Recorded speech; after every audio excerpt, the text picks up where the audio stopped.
Vande Mataram friends. સ્વાધ્યાય આપણે એક કરતા હતા, પ્રક્રિયાના સ્વાધ્યાય. એનો દાખલા નંબર 6, બે વિધેયો એફ અને જી માટે શું આપ્યું છે તો કે જીઓ એફ એક એક હોય પરંતુ જી એક એક ન હોય તેવું ઉદાહરણ આપો.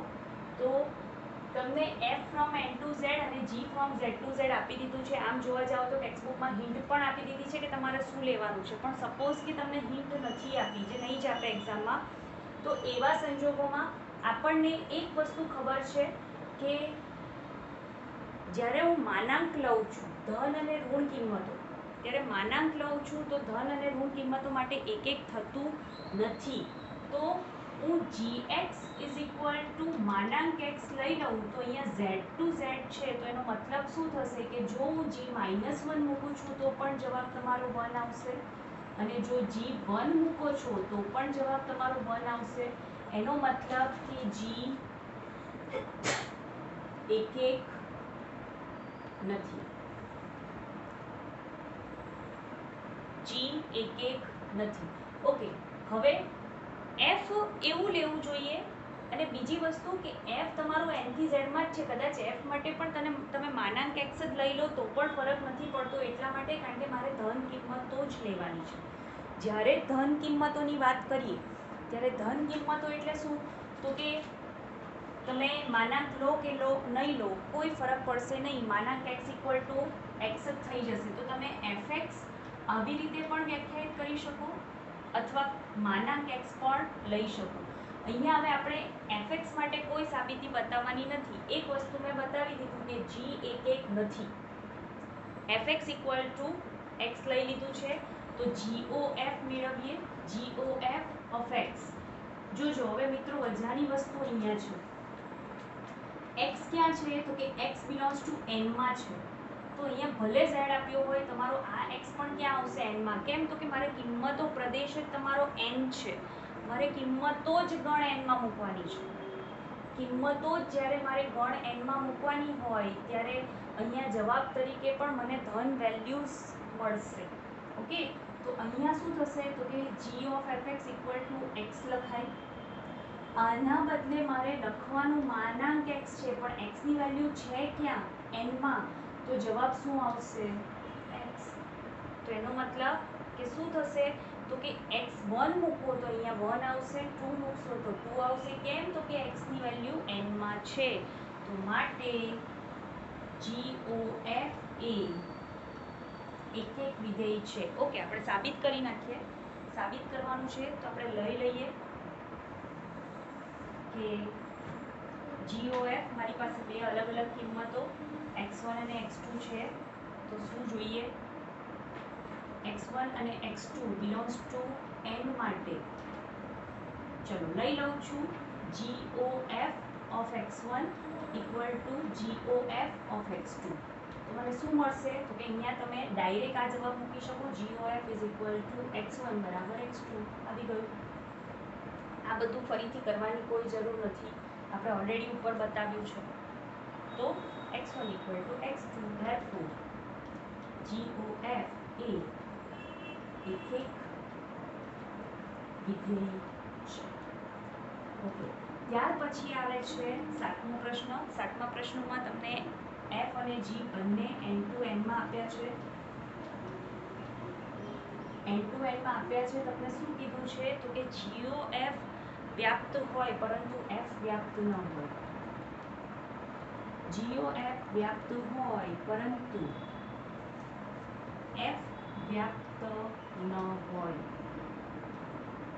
ઓકે, તો f વ્યાપ્ત નથી લેવાનો, તો જો fx is equal two x plus 1 લઈ લઉં, તમને આ ફરીથી ઉદાહરણમાં જ આપ્યું જ છે. x પ્લસ 1 લઈશ ને તો અહીંયા હું 1 મૂકીશ ને તો જવાબ 2 થી સ્ટાર્ટ થશે. તમે x પ્લસ 2 પણ લઈ શકો, કોઈ વાંધો નથી, પણ એની સાથે g નું સેટિંગ આવવું જોઈએ, GOF નું સેટિંગ પણ આવવું જોઈએ. એના માટે તમારે g માં પણ ફેરફાર કરવો પડે. તો અહીંયા શું કરું છું તો કે x પ્લસ 1 લઉં છું. x પ્લસ 1 લઈશ એનો મતલબ શું થશે તો કે હું અહીંયા suppose x belongs to n છે, તો f ઓફ 1 મને મળશે 1 પ્લસ 1 2, f ઓફ 2 મળશે 3, f ઓફ 3 મળશે 4, સો ઓન. તો માટે રેન્જ ઓફ f શું થશે તો કે 2 3 4 5 so on which is not equal to n. કેમ? તો કે 1 રહી ગયો. એનો મતલબ કે f વ્યાપ્ત નથી. જે આપણને પહેલા નથી સાબિત કરવાનું છે, આપણે સાબિત કરી દીધું કે f વ્યાપ્ત નથી. હવે g એવો કંઈક વ્યાખ્યાયિત કરવો પડે કે gO f વ્યાપ્ત થાય. તો જે કિંમત અહીંયા રહી જાય છે એ કિંમતને આપણે આવરી લઈએ કે gx એવી રીતે વ્યાખ્યાયિત કરું છું કે તમારું gx થશે x minus 1 x greater than 1 માટે, અને 1 માટે તમારો જવાબ 1 આવે. શું ફાયદો થશે? તો કે g વ્યાપ્ત થઈ જશે. જોજો 1 મૂકશો તો 1 આવશે, 2 મૂકશો તો 2 minus 1 ફરીથી 1, 3 મૂકશો તો 3 minus 1 ફરીથી 1. હવે મારે g માટે સાબિત નથી કરવાનું, મારે સાબિત કરવાનું છે gO f માટે. તો gO f of x, ચલો શું થશે? તો કે gO f x કિંમત મૂકું છું. ચલો આપણે ડાયરેક્ટ અહીંયા કિંમત મૂકવાની જરૂર એટલા માટે હતી કારણ કે એક એક સાબિત કરવાનું હતું. અહીંયા આપણે રેન્જ ઓફ gO f જો મેળવવી હોય તો gO f of 1 ક્યાં તો આવી રીતે કરો અથવા પહેલા અહીંયા મેળવી દો gO f of 1. ચલો g of f of 1 શું થશે? તો કે f1 હોય ત્યારે જવાબ શું આવે છે તમારો 2. f1 માટે જવાબ શું છે તમારો 2. હવે g માં 2 મૂકો તો 2 ક્યાં આવશે? અહીંયા જવાબ શું છે? 2 minus 1. બોલો 2 minus 1 1 થાય. આપણી વ્યાખ્યા શું છે? તો કે x બરાબર 1 હોય તો 1 લેવાનું છે, 1 કરતાં મોટું હોય તો મારે 2 minus 1 એટલે મારે શું લેવાનું? 1. gO f of 2 શું આવશે? તો કે f2 માટે મારો જવાબ 3 આવશે. અહીંયા આવશે 3 minus 1 2. આ જ રીતે મને બધી કિંમતો મળતી જશે. તો gO f of 1, gO f of 2, gO f of 3 તમે જો મેળવતા જશો જેમ જેમ એમ તમને અલગ અલગ 1 2 3 4 બધા જવાબ મળશે. જે તમારો n છે એનો મતલબ કે gO f વ્યાપ્ત વિધેય છે. gO f વ્યાપ્ત વિધેય છે. ઓકે, તો મિત્રો આ છે તમારો દાખલા નંબર 6 અને 7. તમને ટેક્સ્ટબુકમાં આ જ ઉદાહરણ આપ્યા છે, પણ જો ન આપ્યા હોય તો પણ તમને કરતા ફાવવું જોઈએ. ક્વેશ્ચન નંબર 8 તમને એવું આપ્યું છે કે x એ અરિક્ત ગણ છે. રકમ વાંચું છું. x એ આપેલ અરિક્ત ગણ છે, મતલબ x તમારો ગણ છે, ખાલી નથી એવું. તો આપણે અહીંયા વિચાર આખા જેટલા પણ x પોસિબલ છે તમે એમ વિચારી શકો કે x ઇક્વલ ટુ u તમારો જે સાર્વત્રિક સંબંધ છે એ. તો x ના તમામ ઉપગણો px ના ગણ માટે આપણને સંબંધ આપ્યો છે. ગણ a અને b એને ઉપયોગમાં લીધા છે. તો px ના ઉપગણો a અને b માટે a અને b બંને px ના ઉપગણો છે, px માં સમાયેલા છે. તો કેવી રીતે વ્યાખ્યાયિત કર્યું છે? તમારો relation r is equal two ab કે જ્યાં a સબસેટ b. તમારું રિલેશન શું છે? તો કે a સબસેટ b.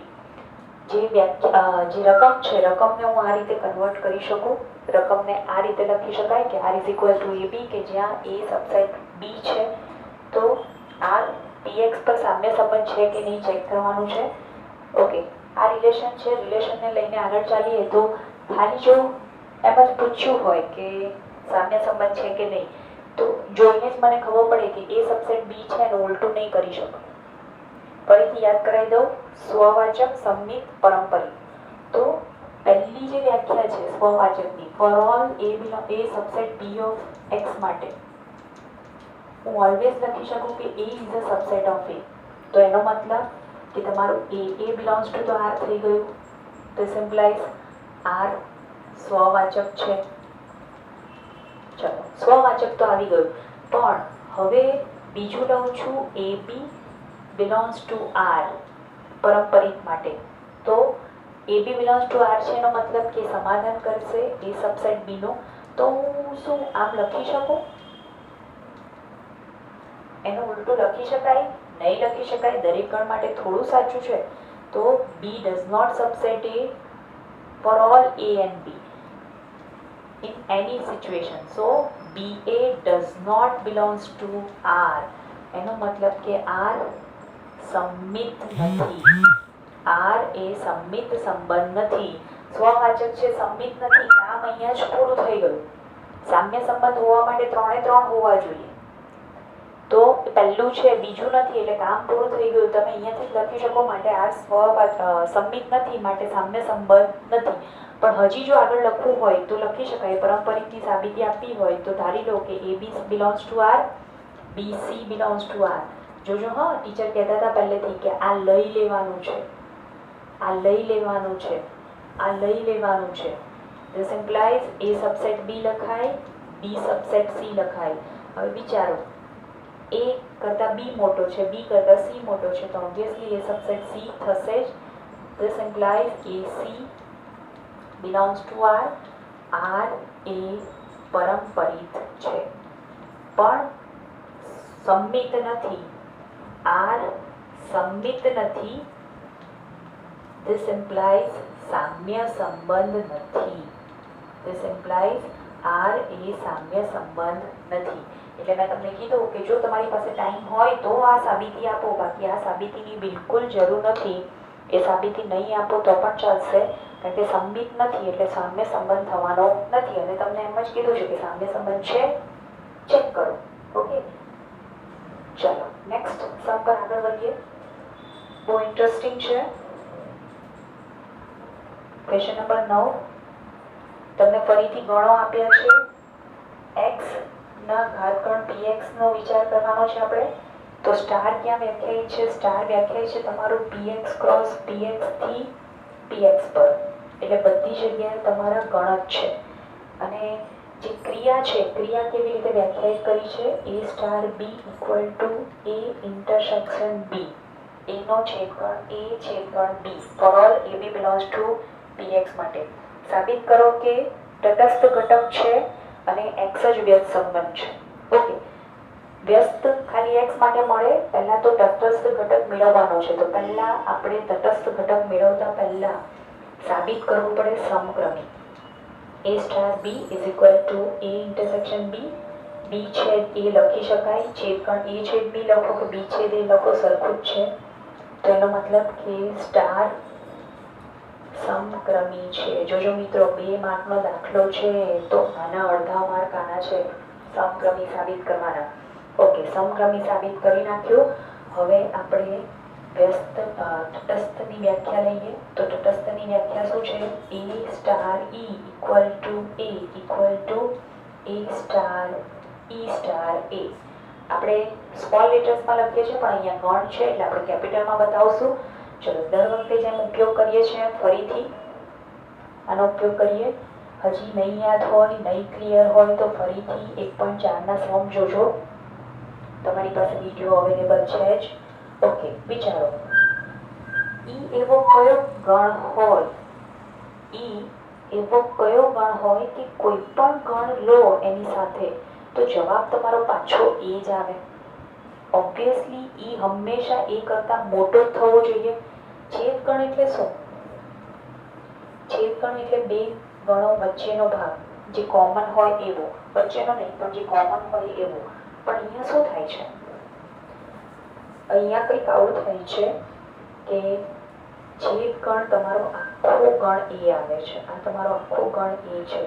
તો ઈ મસ્ટ બી યોર સુપરસેટ. મોટામાં મોટો જે ગણ હોય તો જ, કારણ કે એ તો આ ગણમાં ગમે ત્યાં લઈ શકું. ધારો કે હું ઈ પણ લઈ લઉં તો પણ જવાબ તમારો એ આવવો જોઈએ. એટલે તમે વિચારો કે જેટલા પણ પોસિબલ છે ગણ એમાં ઈની તમે કઈ કિંમત મૂકશો કે છેદગણ એ જ આવશે. તો એક સિમ્પલ કોન્સેપ્ટ છે છેદગણનો કે જે નાનું હોય તે આવે.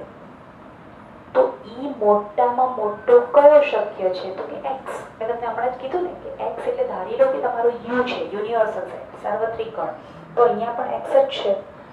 તો હું આમ લખી શકું અહીંયા તમને થોડી વાર માટે સમજવું હોય તો સાર્વત્રિક ગણ તમે સમજી શકો કે સાર્વત્રિક ગણ સાથે એનો છેદગણ હંમેશા એ આવે, તો એનો મતલબ કે તટસ્થ ઘટક મને કયો મળ્યો, E ઇક્વલ ટુ એક્સ. કોઈ પણ ગણ એ માટે આ સાચું છે. Four all A subset or equal to પણ લઈ લો, બધા માટે આ સાચું છે.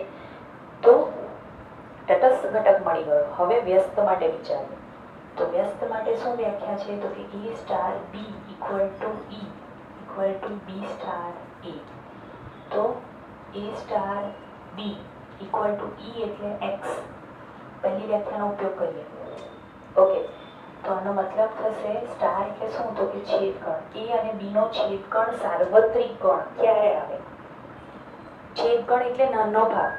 તો A અને B નો છેદગણ આખો તમારો, સપોઝ આ સાર્વત્રિક ગણ છે આખો x, તો આખો તમારો જવાબ ક્યારે આવે, તો કે એક જ વસ્તુ પોસિબલ છે, જો A અને B અને x બધા ત્રણે ત્રણ સમાન હોય.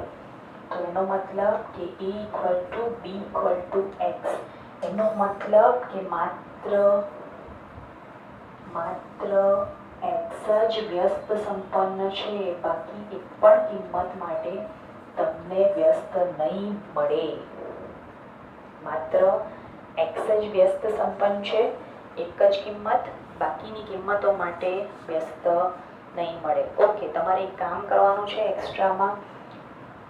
આપણે છેદ માટે લીધું, હવે યોગ માટે તમારે ટ્રાય કરવાનું છે કે અહીંયા A star B equal to A યોગ B લઉં, A યોગ B લઉં તો શું પોસિબલ છે.